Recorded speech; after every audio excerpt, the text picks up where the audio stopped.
पुढची बातमी पाहूयात।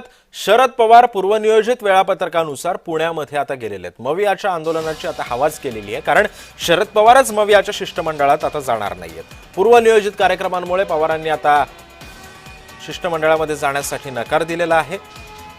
आज शरद पवार पुण्यासाठी रवाना झालेले आहेत।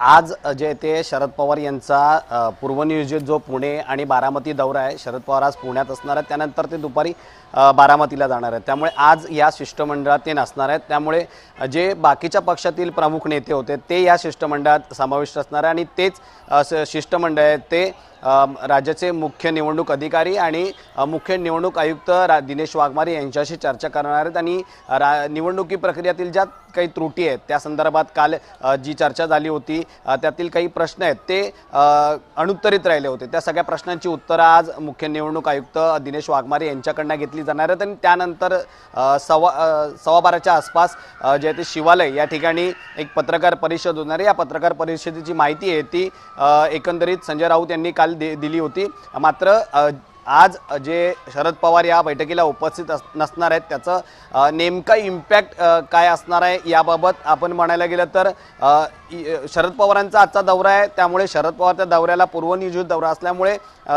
ते या शिष्टमंडळात समाविष्ट होऊ शकणार नाहीत। त्यामुळे या बाकीचे नेते आहेत ते प्रामुख्याने सगळे प्रश्न आहेत ते या शिष्टमंडळाकडून विचारले जाणार आहेत।